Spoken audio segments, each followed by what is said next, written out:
Shalom and welcome everybody to another joyous episode of our Genesis class live with Rabbi Chaim Goldberg of the Noahide World Center. Lately he's been teaching out of Pirkei Avos and wonderful lessons. So let's just jump right in. Rabbi, are you there? We've got somebody else on the screen. I'm here. Yes. Good evening, everybody. Good evening. Good to see you all.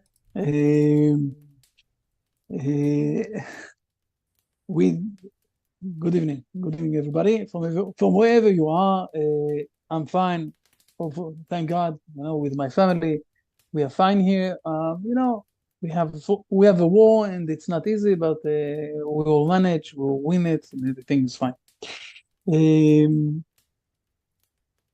I want to speak tonight. I want to start. Last time that we spoke, we saw at the end of the Mishnah from the Ethics of the Father that he's saying to us, Rabbi Hanina ben Antignos, Ish Socho, Antignos Ish Socho, he's saying to us that we need to have Yirat Shamayim.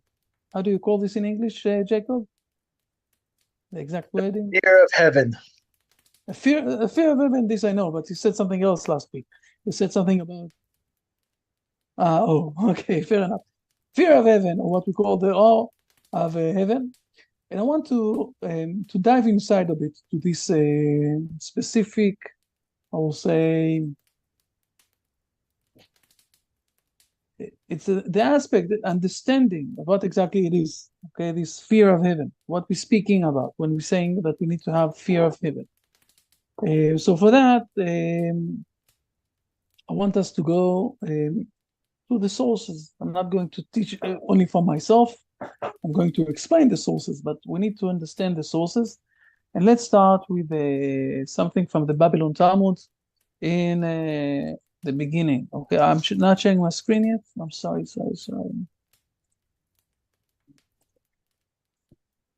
Okay, now we can see my screen, right? Okay, so seeing that, we need to go to Sefaria. Why not? Don't bother me here. Okay. Let's go to Sefaria, and from there we will continue on, okay? If I remember correctly, it's going from if you won't bother me here. Oh, come on, here it is. This is the beginning. I must say, it's very interesting how those 6 parts of the Mishnah is being built up, and the first one, what we call the blessing one, okay, brachot is blessing. Basically, the main issue of this part of the Mishnah, the Gemara, is teaching us how to have fear of heaven. Okay, with a lot of issues, a lot of concepts, a lot of sides. We want to see something from this. I think it's here. If not, we'll open it.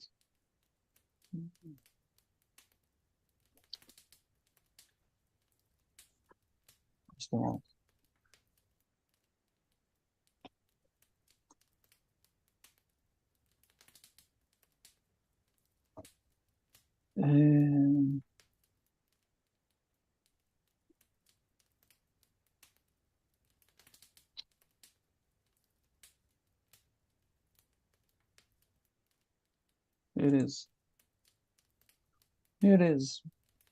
See, it came back to Sfar. No, come on. Let's go here.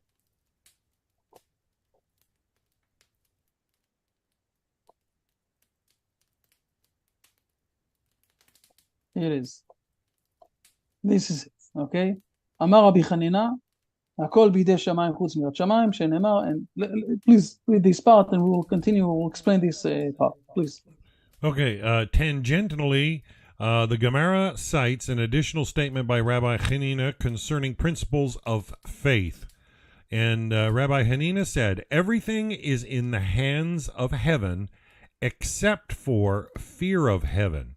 Man has free will to serve God or not, as it is stated, and now Israel, what does the Lord your God ask of you other than to fear the Lord your God, to walk in all his ways, to love him and to serve the Lord your God with all your heart and with all your soul, from Deuteronomy 10:12. The Lord asks man to perform these matters because ultimately the choice is in his hands. Let's continue on. The next part is that we're asking, is it something so simple? Please read it. The verse says, "What does the Lord your God ask of you other than to fear the Lord your God?" The Gemara asks, is fear of heaven a minor matter, that it can be presented as if God is not asking anything significant? Did Rabbi Hanina say, in the name of Rabbi Shimon ben Yochai, "The Holy One, blessed be he, has nothing in his treasury other than a treasure of fear of heaven," as it is stated, "Fear of the Lord is his treasure," from Isaiah 33:6. The Lord values and treasures fear of heaven over all else. Let's continue. So this is a question, okay? The question is, it's not so simple to have fear of God, where Moses is saying, this is the only thing that he's asking, So the answer is very interesting, what the Gemara is answering. Let's see this, please.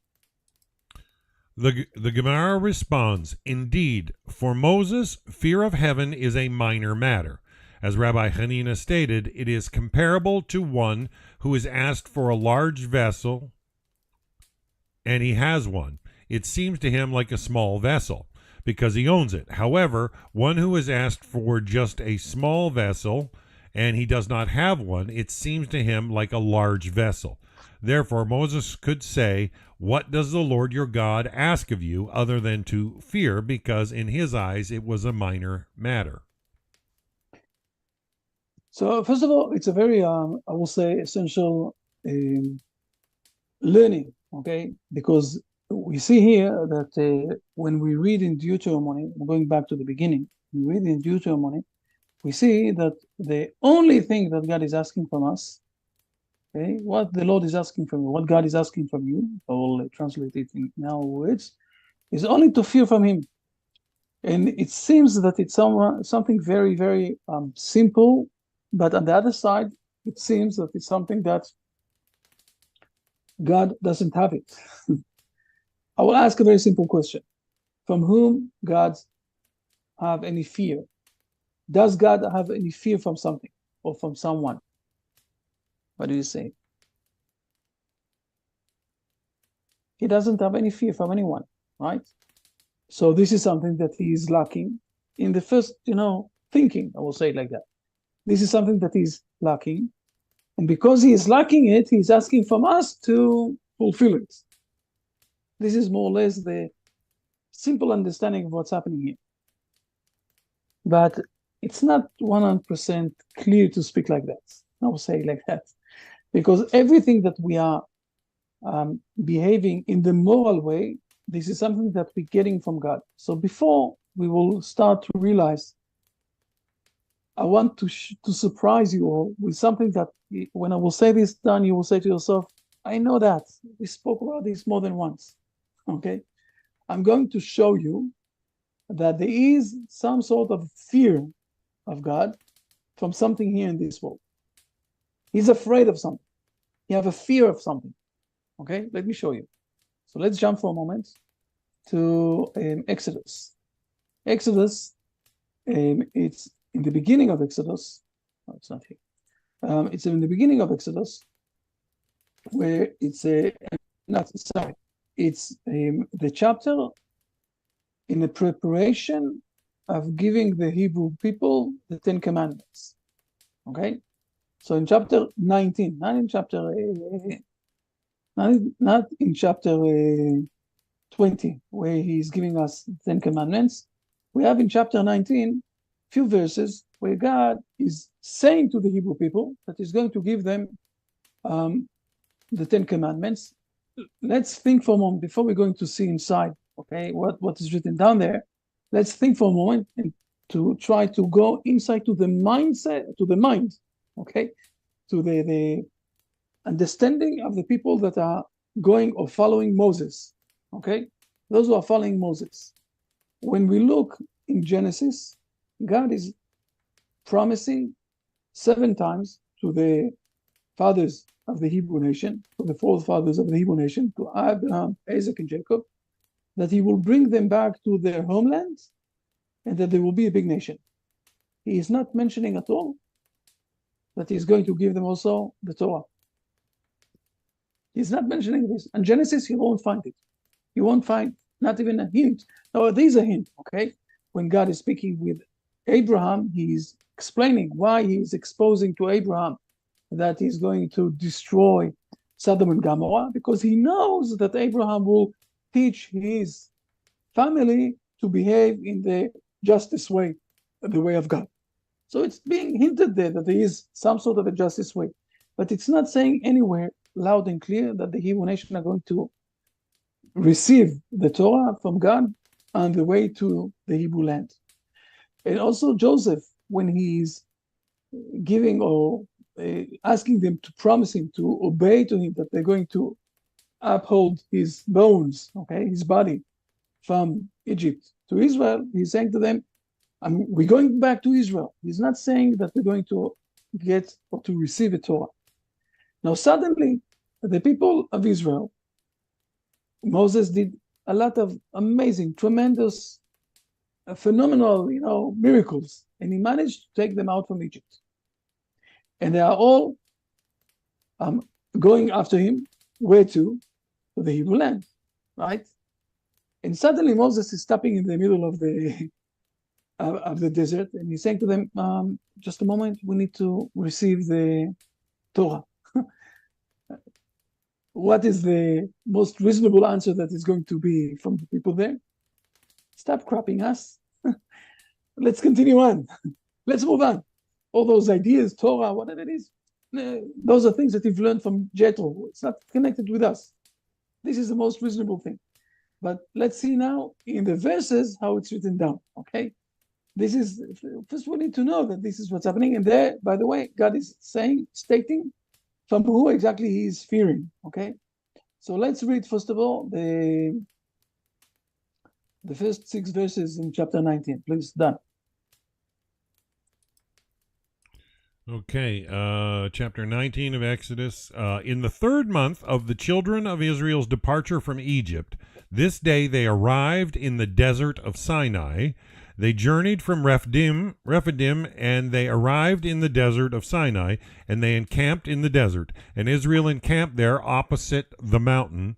Moses ascended to God, and the Lord called to him from the mountain, saying, "So shall you say to the house of Jacob, and tell the sons of Israel, you have seen what I did to the Egyptians, and how I bore you on eagle's wings and brought you to me. And now, if you obey me and keep my covenant, you shall be to me a treasure out of all peoples, for mine is the entire earth. And you shall be to me a kingdom of princes and a holy nation. These are the words that you shall speak to the children of Israel." So first of all, we see that, by the way, let's be precise, okay?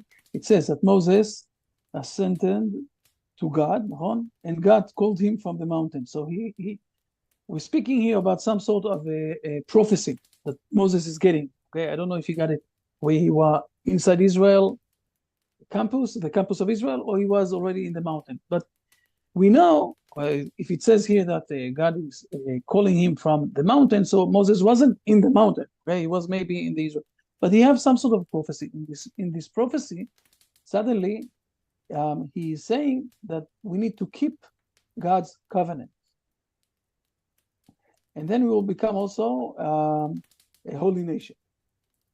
By the way, this is not the main issue here, but I will say this. In the beginning of the war, there was someone that was connected to the Noahide World Center, one of the people who did the pledge and became a Noahide. And he sent me a few very angry emails. And he said to me, please stop calling yourself a nation. Go away from the Hebrew land. And he didn't say the Hebrew land. Go away from there and come to the United States. I will buy you a house next to me. But stop saying that you're a nation. Look what's happening. Now you have a war. So I said to him, so I need to erase all Deuteronomy a few words like here, in the Bible, because the Bible is stating that we are a holy nation. Unfortunately, we also have wars from time to time. No, we're not studying it, but we have them. But this is by side.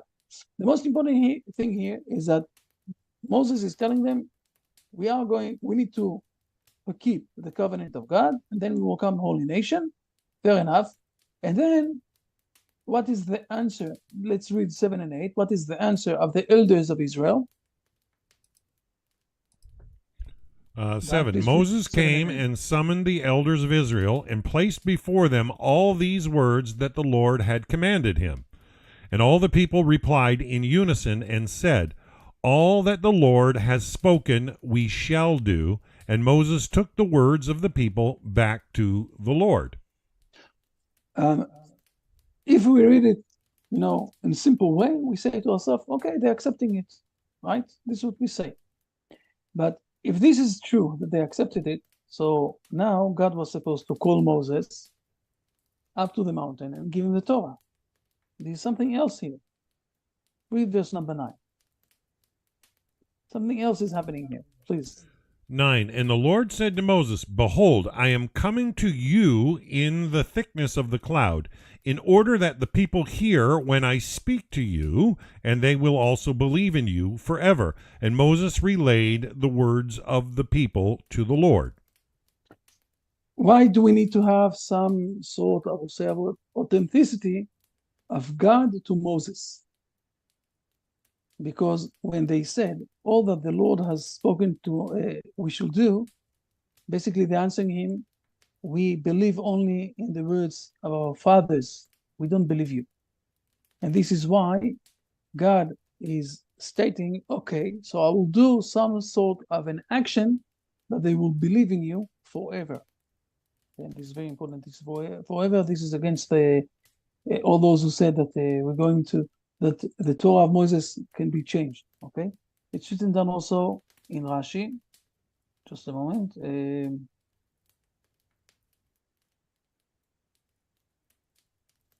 The words of the people. Please read this Rashi. It's very important Rashi from the Mechilta. The words of the people, namely a response to this statement. I have heard from them, the Israelites, that they want to hear directly from you.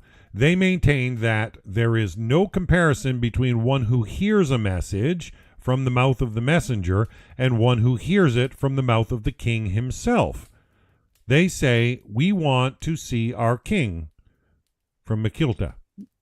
Okay, from the Mechilta. So basically what they said to him, the elders of Israel, they said to him, you're crapping us. You decided that there's some sort of covenant and there are all sorts of ideas that we need to fulfill. We don't know those things. We want to hear this from God, special from God, straight from God. We need to say a lot of thank you to our forefathers who did it, because in their behavior, what happened is that we had a very big, I will say, issue, a very big event, okay, to a full nation, not only to 12 messengers or to someone like his name is Muhammad or something like that. There was a big event to a full nation, 600,000 people, only men from age 20 to age 60, but it was also with twice amount with the women and with all of the kids, 2 million people there that had a direction, discussion, face-to-face with God. Okay, this is something else from what we all know from all of the other, I will say, religions. Okay. There is something that we call it a prophecy.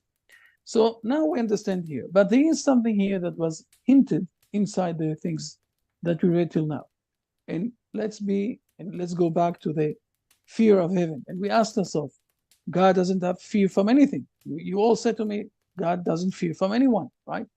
Now we know that God have no limits. Therefore, if he wants to describe himself, he have no limits to describe himself in any way that he wants to, right? You agree with me? He have a possibility of describing himself in whatever he wants to describe himself. Let's see for a moment how exactly he described himself here in those things. The first time that we meet God and he's describing himself, okay? let's read again verse number 4. You have seen what I did to the Egyptians. Yeah, And and now, how I bore you on eagle's wings, and I brought you to me. What is it? Eagle wings? Eagle's wings? What is it? What exactly is this? I will say Elevated. He definition of God. lifted them up. Okay, so let's see for a moment and tell me from whom God is afraid. Again, from the Mechilta, please. Okay, on eagle's wings. Like an eagle which carries its young on its wings, for all other birds place their young between their feet, since they fear another bird flying above them. The eagle, however, fears only man, lest he shoot an arrow at it, because no other bird flies above it. Therefore it places them, its young, on its wings. It says, rather the arrow pierce me and not my children. I, God, too, did that. Then the angel of God moved, and he came between the camp of Egypt in Exodus 14, verses 19 and 20. And the Egyptians shot arrows and catapult stones, and the cloud absorbed them. So here God is describing something that he did on the way out from Egypt, where when the Egyptians started to run after the Hebrew people and wanted to bring them back, God moved his cloud himself, okay, his I will say his honor, okay, the cloud in between those two camps, between the Israelites and between the Egyptians. And he, like the eagle, got all those missiles, all those arrows, whatever it is, that are the stones that the Egyptians threw on the Hebrew people. Fair enough. But if we're thinking twice, we see that from whom the eagle is afraid, from whom the eagle have some sort of a fear. For men. For men. God could have described himself differently. He decided to describe himself that he is afraid of men. Right? Jacob, you never thought about this, right? He's describing like that, not me. We need to understand exactly what he is fearing from. It's not a simple fear, okay? He's not afraid of men. Let me explain this for a moment. Now we're starting to realize the beginning of Yirat Shamayim, the beginning of the fear of heaven. God created men in a way that he have a full freedom of choice not to acknowledge God. If you will go to Immanuel Kant, and he is describing this, he was the most brilliant, philosopher who was thinking very nice and very straight and everything else. And he is describing he's calling it antinomia of the thoughts. What is antinomia? It's two direction with my thoughts. And there are four things that we can't decide. This is what Immanuel Kant is saying, not Chaim Goldberg is saying, okay? That we cannot decide if this is the right path and this is true or the other one is true. For example, we can't decide logically if the world was created or the world was always. We can't decide. There are logic, I will say, proofs to this side and logic proofs to the other side. We can't decide 100% that men have freedom of choice or not. There are logic proofs to the one side and there are logic proofs to the other side. We feel that we have freedom of choice. This is our feeling. Okay, each one of us can feel that we have freedom of choice. But the truth is that when you're going inside, by the way, this is one of the things that all the academic world is trying to show, that a lot of things that we are doing, it's because we are forced to do, because of our, whatever it is. It can be because of the society, because of what we got from our parents, whatever it is. Logically, those are two.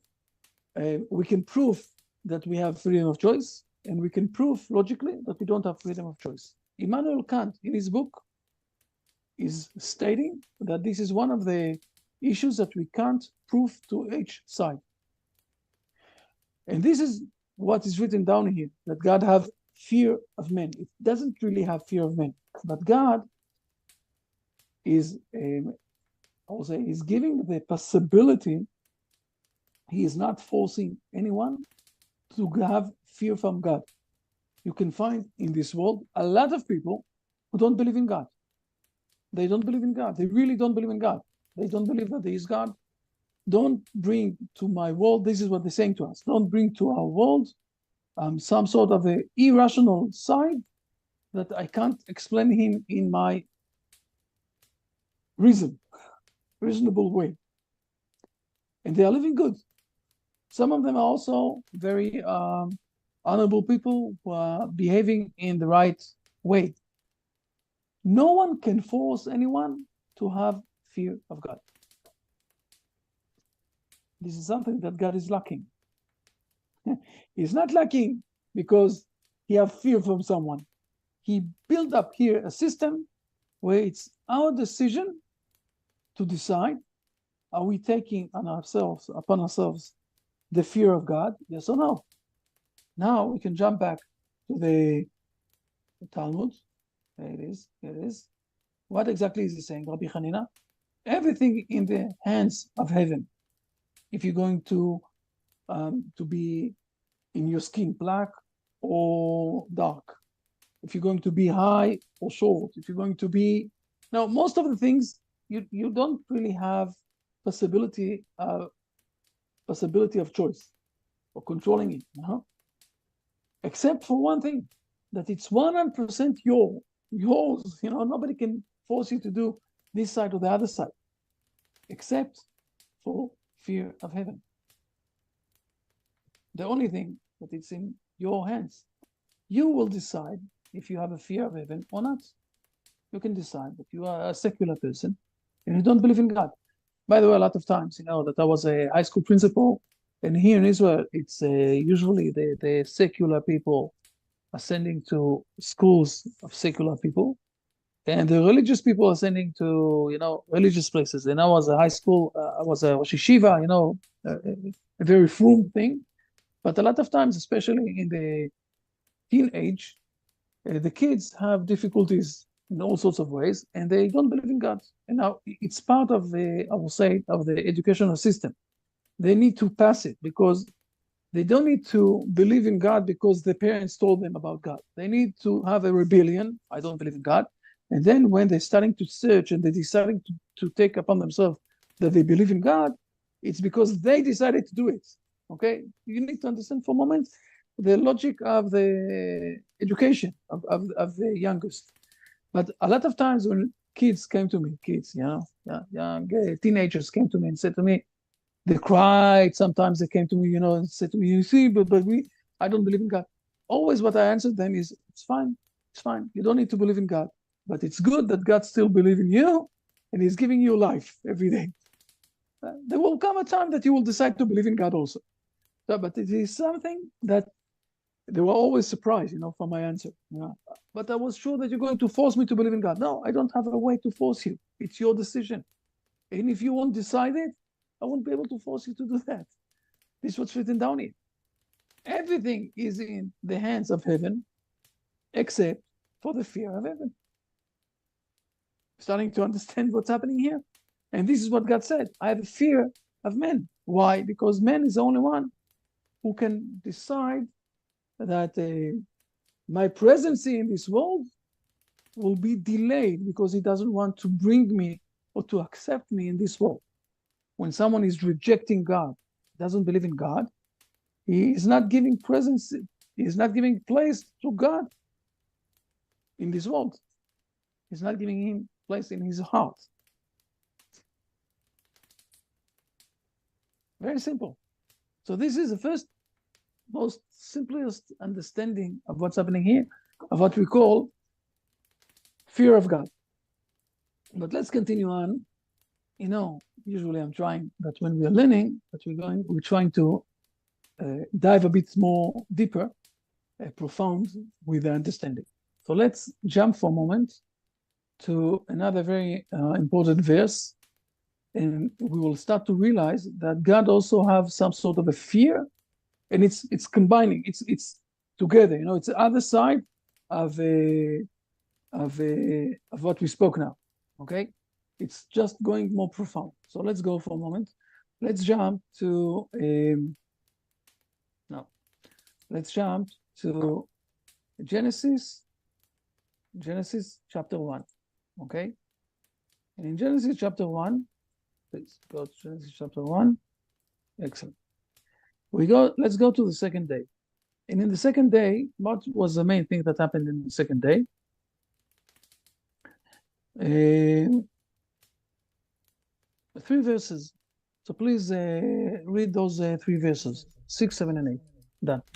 All right, 6. And God said, "Let there be an expanse in the midst of the water, and let it be a separation between water and water.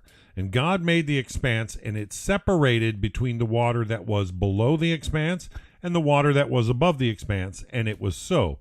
And God called the expanse heaven, and it was evening, and it was morning, a second day."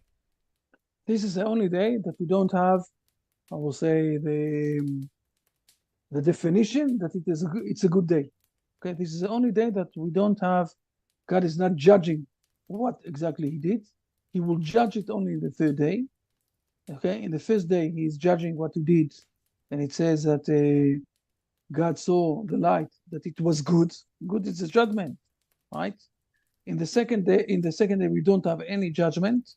In the third day, he is continuing it. I will say it like that. Okay, he's continuing his job, and then he says God saw it was good, and he's doing another job in the third day, and then he's saying God saw it was good. So he's giving twice the word good, okay, in the third day, but he is not giving any judgment of it's good or bad in the second day.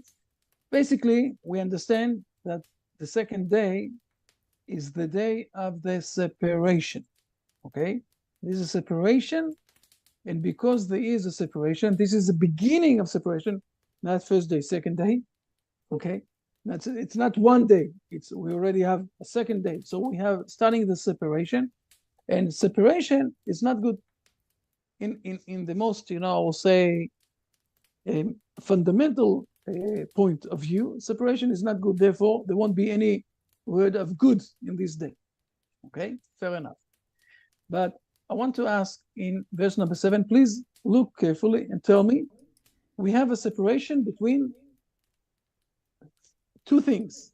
Please tell me from what to what, or what are the 2 parts that we have a separation? Please, in verse number 7. It says the water that was below the expanse and the water that was above the expanse. So we have 2 different waters. Okay, I don't know exactly what is those water. Okay, we don't know what exactly it is. In Hebrew, it's much easier to explain. Basically, it's all of the ideas, all of the things, all the obstacles that we have in this world. Okay, physical and spiritual obstacles that we have. So we have some sort of a separation between those 2. But let's be more precise. From where to where there is a separation? Well, Rabbi, isn't the Hebrew word for the expanse Shemaim, and isn't that a mixture of Aish and Mayim, water and fire? Exactly. So we're speaking about a combination or some sort of a connection, okay, between 2 totally different things, water and fire, okay? They can't live together here in this world, right? They can live together only in the spiritual world, say it like that. So we're speaking about the separation, and he's calling the heavens Shamayim. But I'm insisting on trying to understand verse number 7, because I think that the separation is only one-way separation. Please read it again and see. There is one-way separation.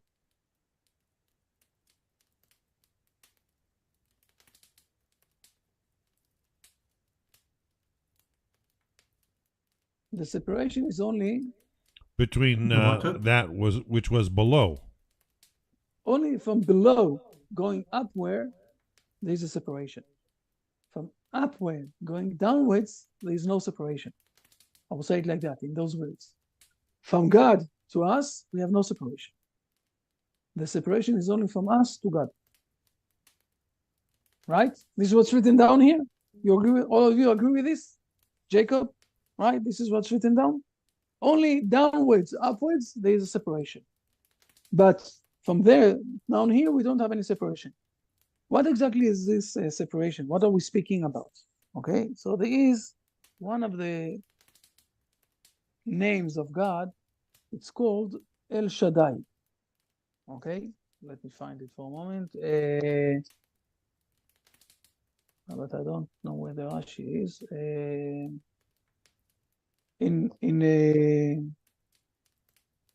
I will say this in Hebrew. If you want, I will write it a bit so you will see it, but let me show you first of all.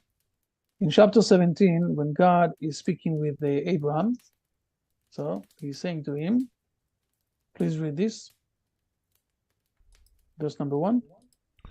And Abram was 99 years old, and God appeared to Abram, and he said to him, I am the Almighty God. Walk before me and be perfect. So when he's saying here, or when it says here, Almighty God, it says here, El Shaddai. You see here, this word? I think that we spoke a week ago or something like that, Jacob, about the names of God, right? Something like that.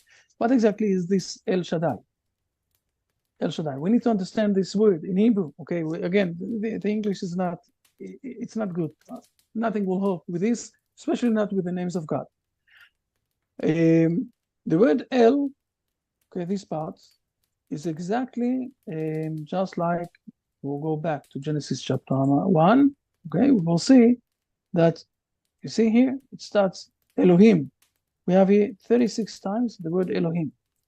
El, Elohim, okay? Again, you see, El. But the word Shaddai is the most interesting thing, okay?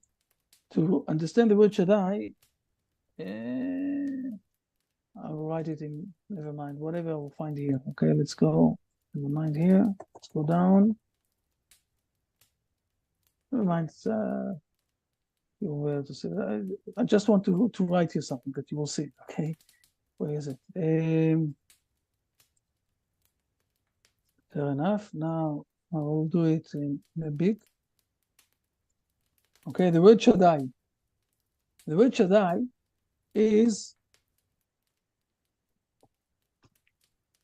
שאמר לעולם די. Okay, you see here, I will explain it in a moment, okay? I will explain what I'm saying, okay? You see here, this is the same letters, okay? Shaddai, the meaning of this is that he said to the world, stop, enough, enough. What is the meaning of this? In the second day, let's jump back to the second day, okay? Remember that? The word Shamar La'am Dai is, how do you spell enough?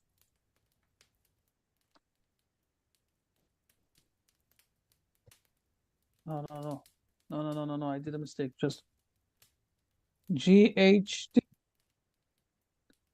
Enough. Okay? Enough. Not the T out. What did I missed?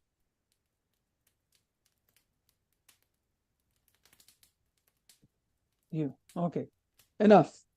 Okay? He said, he said to the world, enough. So let's go back to the second day and understand what exactly is happening there. Okay? In the second day, God is stretching the world. Okay? When he is doing this, the expense, he is stretching the world. Looking up in the heaven, some sort of imagination, he is stretching the world. Now, what is happening with the world? The world is stretching and stretching and stretching, and then God is saying to him, enough! Okay? I'm trying to describe this in a, some sort of, that you can see that. I will say it again, you can imagine that. The meaning of this is that God decided that if, or God understood, I will say it like that, if we will see him, okay, when I'm saying, and I'm trying to describe this in a very, colorful way. When we spoke about in verse number 7, that there's a difference between downwards, upwards, there's a separation, but there isn't any separation from up to bottom. What we're saying basically is that if God will appear here in this world in a full presency, we won't be able to have, I will say, some sort of a freedom of choice. When we see God in front of us, when we speak with God, when we see all the miracles, when he is appearing in front of us through the prophecies, through a prophecy who is coming and speaking with us, and we see some sort of an unbelievable presence of God here in this world, we have no choice. We can't say to ourselves, we don't believe in God. Right? The only way, just a moment, the only way that we can have this freedom of choice is where God is saying enough, there must be a separation, that from underneath, from the below part of the world, from the people part of the world, when they are inside a body and they look on things through the five senses and they see things only in one way, they don't see everything, like we understand that there are more and more things here in this world, especially in the spiritual level. Only then they will have the freedom of choice without any problem, and then they can decide to have fear of God. And this is where God said to the world, enough, stop where you are. Stop where you are. Stop where you are, the heavens, and give this separation between me and the world, so they will have a full freedom of choice to decide if they want to have fear of God, yes or not. It's their decision. Shaddai, she'amar le'olamo dai. Enough. Don't expend too much. Have some sort of a limit, so there will be a separation between the upper level and the down. From downwards, upwards, they won't see everything, okay? But I don't have any problem to have all the relation with everybody. So I do have, this is what God is saying to us. This is in verse number 7. Now we're starting to understand when what we said last week, okay, about the fear of God. You asked me, what exactly is this fear of God? Fear of heaven. This is the story of heaven. This is what we read now in the verse. The heaven, exactly, is the separation that is giving us the possibility to decide to take upon ourselves the fear of God, yes or not. This is why we call this the fear of heaven.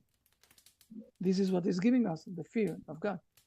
Because the heaven is giving us the separation that we won't see the appearance of God in a full presency, and then we will lose the possibility to have the freedom of choice to decide, do we believe in God or not?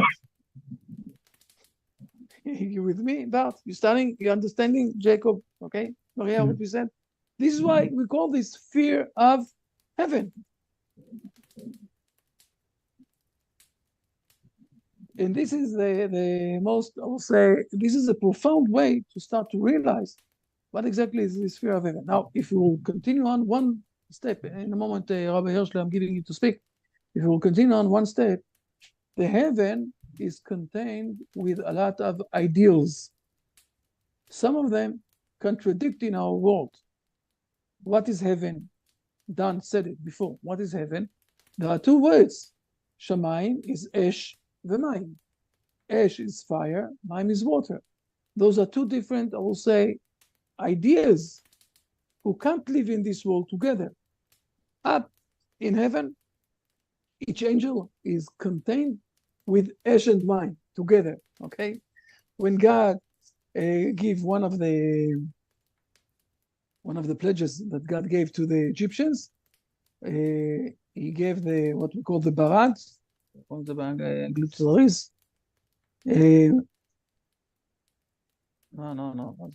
sorry.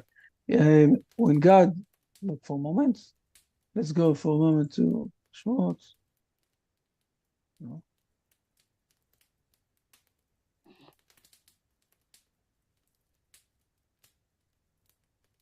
Think it's here.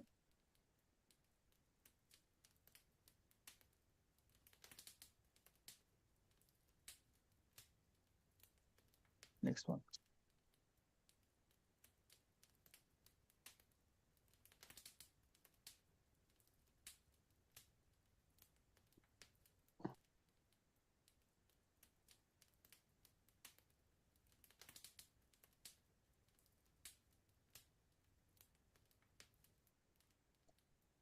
Please read verses number 22, 23, one of the pledges to the Egyptians.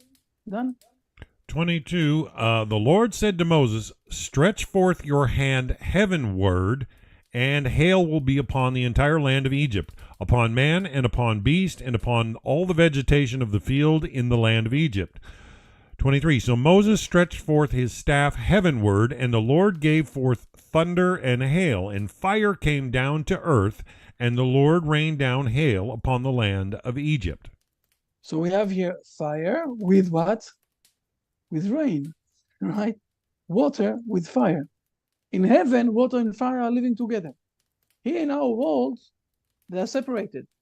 So the ideologies, okay, or the ideas that fire is giving, the idea that water is giving, those are two different things, okay? One is love, the other one is judgment. Those ideas. The question is, when we're saying, and this is the third or another explanation, not third, another explanation, when we're saying that we have fear from heaven, what we're saying basically is that we're trying here in our world to contain all the ideologies in the right capacity, in the right way, in the right measurement, that each one of them is coming in the right place. To have only mercy, the side of the water, okay, to people, can bring us to a miscalculated misbehavior after the Holocaust, to accept people who killed millions of Jews because we have mercy on them. But this is not mercy. Okay, this is what happened for example, in Argentina in the days after the Holocaust. So here in our world, we need to have the right measurement between all the ideologies, all the principles that are in heaven combined together. In our world, they are not. Again, when we're looking upwards, we can't see that happening there, because from here there we can't see everything. There it's living together, here it's not. So another explanation that we have when we're speaking about the fear of heaven is that we want here to behave in the right way, that he is giving the whole, I will say, principles, the whole ideologies in the right place, each one of them in the right place, in places, and also in the right time in the world. And this is why we're saying fear of heaven, not only fear of God. Started to realize what is this, I will say, meaning, okay, where Antignos Isocho is saying that we need to have also a fear of God. So we started to peel a bit the understanding of this thing, and we started from the Gemara, okay, from the Talmud, Babylon Talmud, from the Babylon Talmud, in Brachot about God is saying, oh, come on, why it's not, why we lost it? That he's saying is, that he's saying, Rabbi Chanina, everything is in the hands of heaven except of the fear of heaven. Now we're starting to realize what exactly is this, the meaning of this fear of heaven. Rabbi Shmuel, do you want to say something, please? Well, I must admit that I'm not trying to flatter you at the moment after such an outstanding discourse. I don't know if I can contribute that much, but if I can speak on my lower level, I'll say something which I think can be of help, I hope. Yes, I'm here. What I can say, the divine has made a marvelous world. And basically, there's almost an unlimited potential in the marvels that God has offered in our world. And you can see it left, right, and center in technology and science together today. But it really depends if you're a God-fearing individual, because the tremendous inventions that have been developed in the 20th and 21st century have been used for such destructive purposes around the world. If you think about nuclear technology, how beneficial it can be to the world, and how many lives were taken by its development. And I was saying to my wife, bless her, a couple of days ago, that if you look into the scientific things that have developed in the recent times, usually the dynamics that led to the inventions were for murderous purposes. It was for the purposes of war.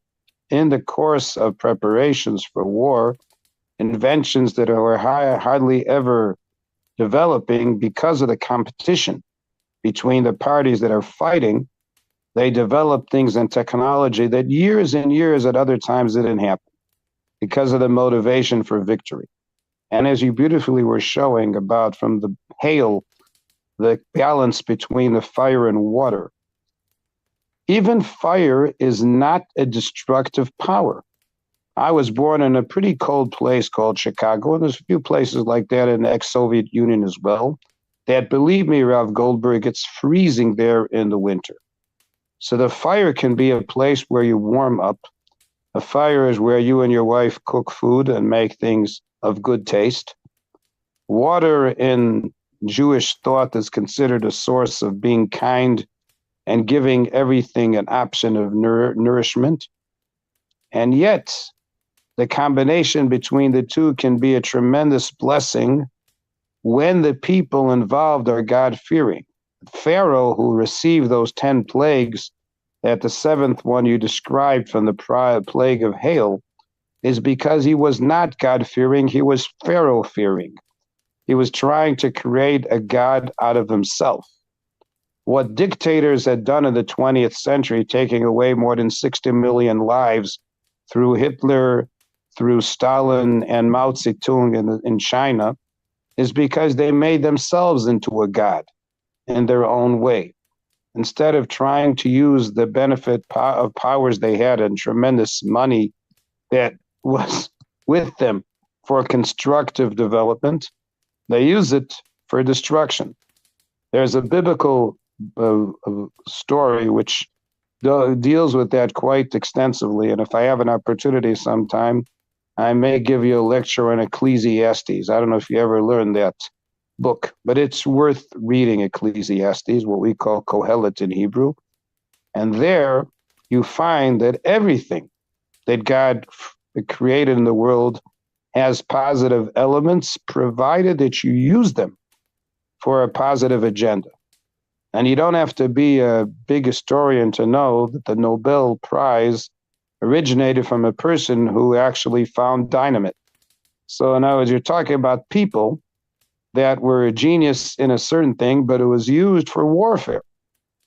There were more Americans killed in the Civil War between 1861 and 1865 in 4 years than the casualties the U.S. had in both world wars. Internal suffering and murderous behavior took lives more than they had in the world wars that were around the world. Instead of being able to create an art of dialogue and communication between people who have different approaches, if you are a God-fearing person and you know that we all were created in the image of God, why do we have to kill each other? Why can't we find a way to be together? Why can't we do like Angela, who always tries to advocate bringing more children into the world? What can be a nicer thing to do? God gave the woman the potential of raising life and carrying life in herself. What can be a more natural thought of a person, how to be kind to other people and to give an opportunity for other people to survive and live and to grow? Yesterday, I met in my neighborhood a gynecologist who a few years ago brought to the world 5 children at once. And he described the marvel behind it. Now, all these 5 are still living today, thank goodness. But to think of that in natural terms 2-3 centuries ago was virtually a myth. What I would like to suggest to us is that because of Rav Goldberg's beautiful discourse about being God-fearing, to use the wonderful combination of fire and water to work out what are the positive assets that can be used with nuclear technology. And in this country, in Israel, they have found out what you can do when Iran and Iraq were killing each other with the use of mustard gas. In this country, they decided to use mustard gas to try to heal people that had burns. They developed in hospitals here in Israel, instead of using mustard gas to try to kill each other, to try to use it as a remedy, how to save people's lives who suffered from burns, and they found it to be rather successful.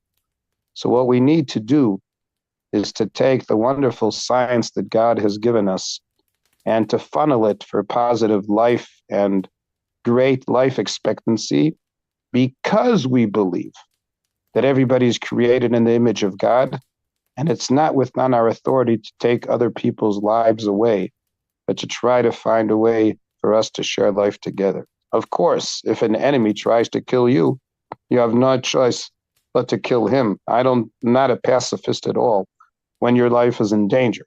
But I'm saying in principle that when you're proactive of your own, not as defensive, of trying to create a world positively, try to bring more life into the world. That's what I believe. Thank you for your patience.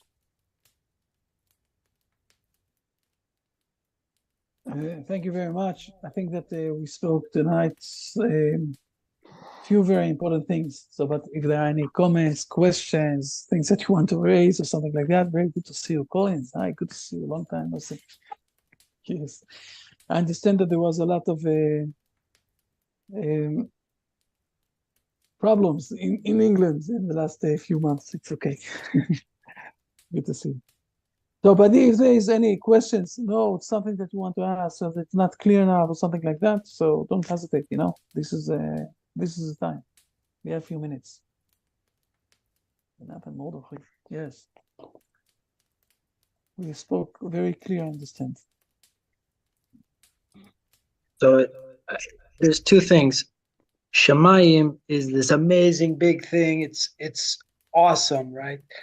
But then on the other hand, this idea of separation and a limit, it's kind of a paradox. How do we resolve it? It's very simple. God is without any limitations, very, above everything. All the definitions that we have is our definitions. It's not related to God. God is above all those definitions on one side. And on the other side, we live here in our world, in a very restricted world that do have definitions, do have endless, do have all those things. And this is the contradictions that we live in.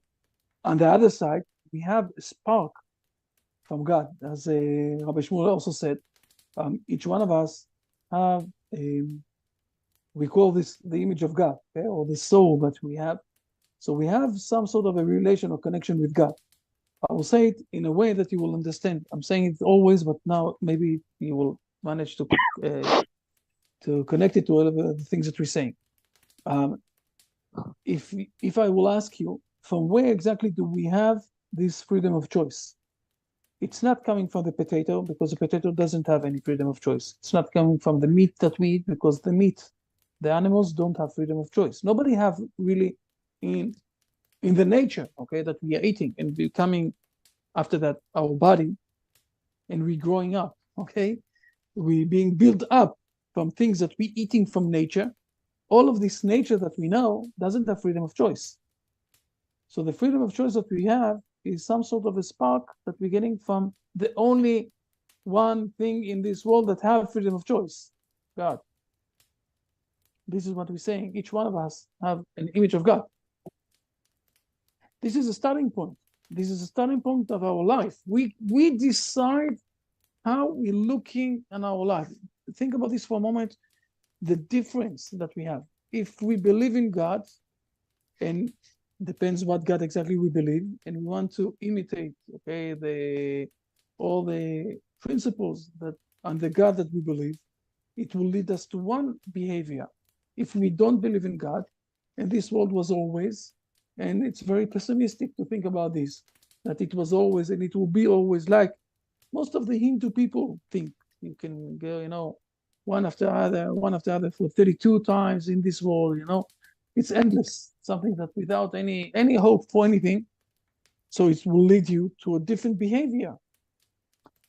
This is a starting point that no one is forcing you to decide.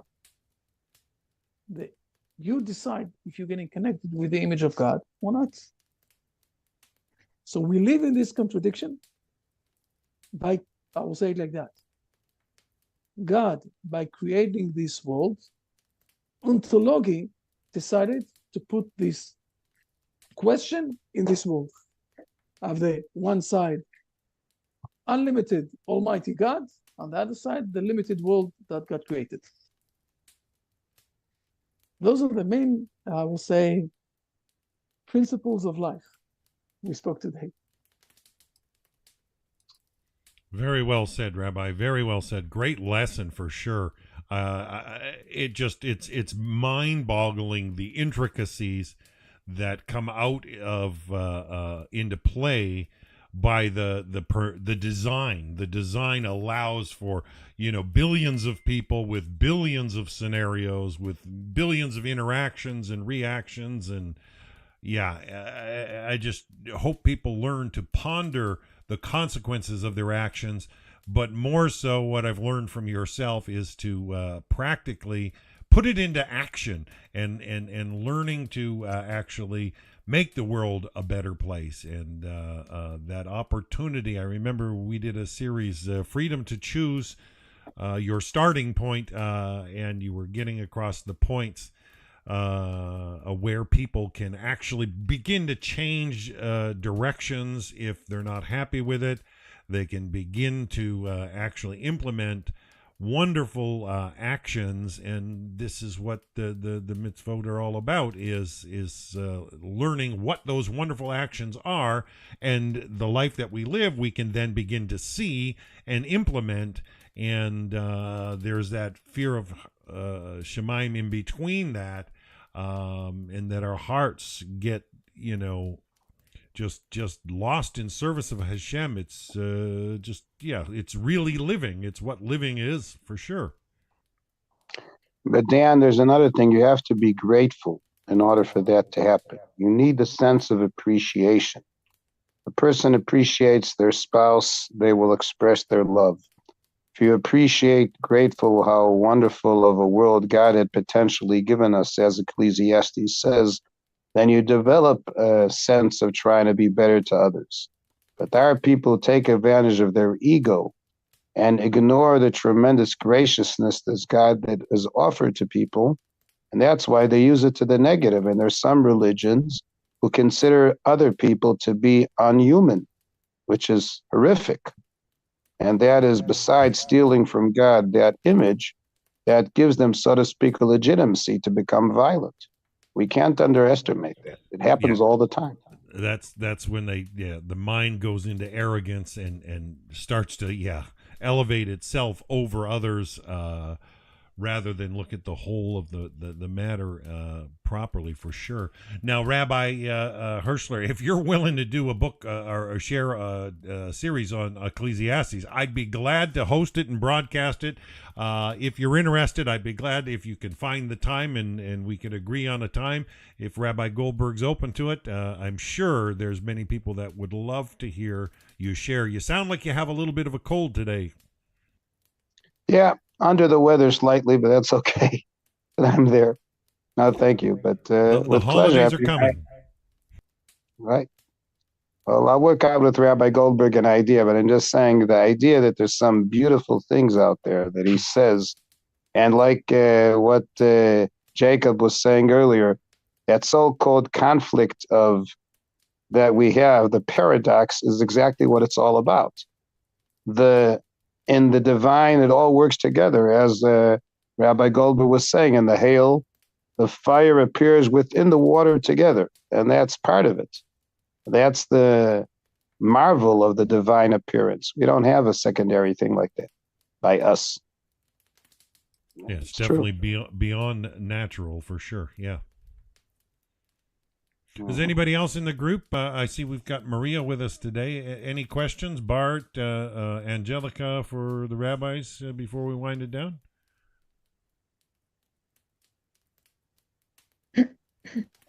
I just want to say it was so good to hear these words. I never heard these before. So thank you so much. Wow. I'm sure we're going to, Kelly and me and the other women, I'm sure we're going to talk about this. It's very good. Thank you very much. Collins, did you have something you wanted to say? Oh, your microphone's muted. Yeah. Okay. Now, to exercise the fear of God, one has to daily be aware of what actions to do that will be like evidential that you are really having awareness of fear of God. So in our daily life, how that really impact us? That is what I'm really thinking about. In our day-to-day living, how would that really change who we are to be sure that we are really effectively practicing the fear of God? I will say in principle, okay, there are actions that we're doing in a positive way and actions that we are doing in a negative way. Okay, the negative way is not doing things. The positive way is doing actions. Okay, if I will ask you with your wife, okay, that sitting next to you, we met in Jerusalem, it was years ago before the war, really long time ago. Became a time, by the way. So you're doing positive deeds to your beloved wife to show that you love her, and you are stopping of doing few things because of fear that you don't want to hurt your wife. On the same level, okay, the Brit Shalom book is full. The Brit Shalom book, right? So holding it backwards. The Brit Shalom book is full with a lot of ideas that are coming, that a long history with the rabbis on a daily basis of things that we're doing in a positive way to get connected with God, to show the love and the relation with God, and the things that we are holding ourselves of not doing because we have fear of God. This is on the daily basis of behavior. Thank you, sir. Yeah, Rabbi, I think that's why Rabbi Hanina there said fear of heaven, right? And the fear of heaven is there to lead us, if you will, in a way, towards fear of Hashem. And that fear of heaven we experience in everyday life. I think the interaction, and the renewal that we get every moment of every day, just to be alive. And we all go through circumstances and situations, and if you don't recognize the heavenly oversight and correction or the warning signs of when we should adjust and properly correct our hearts towards Hashem, it can be quite painful if we aren't recognizing that there is a difference between fear of Hashem and fear of heaven. I think that's why Rabbi Hanina used the term everything is in the hands of heaven except for the fear of heaven, and only the brazen are suckers for punishment, if you will, and they bring all sorts of negativity on their lives and leave wakes of disaster around everywhere they roam, and they fail to realize that heaven's put up a stop sign or a yield sign or a yellow light saying slow down. Need to recognize that there's interacting life going on and there is communique to a degree. If you study and if you have a question, go to the rabbis, and they'll tell you to the left or to the right. This is the right way. But the point being, we all live in our own skin, and that's where accountability and responsibility come into play for sure. Yes, fair enough. Okay. I think this is enough for tonight, right? Yeah, it's a big subject for sure. It's being also recorded, right, on the internet, so we can. Yes, sir. Okay, fair enough. So people will be able to see it. Excellent. Are you good for next very- week, Rabbi, tentatively? Yes, hopefully yes. Yes, hopefully yes. I'll just let you know, Rabbi Moshe Shulman had to put off going to Israel. He had some heart problems, and he had to have some emergency surgery. So, yeah, he will be there probably the end of the month. But I believe he told me, yes, he spoke with the me, yes. Skobaks And the Skobak. they're not coming there till April 15th. Okay. Anyways, I'll be talking with them this week, and I may visit them next month. I'm going to take the month off of broadcasting. I haven't done it in nearly 7 years, so I'm going to go back east and visit my mother for her birthday, and maybe go visit the Skobaks as well. So I'm excited about that, and need some time to reorganize and just refocus and get refreshed in order to keep going very at it. important. All right, so Hashem Okay. willing, we'll be back next week. Yes, Bezat Hashem. Hopefully, Bezat Hashem will be back next week. Have a blessing week. Bye, everybody. Thank you, Rabbi. Oh, thanks. All right, folks, so till Bye. next week, have a wonderful, wonderful week, everybody. Bye for now.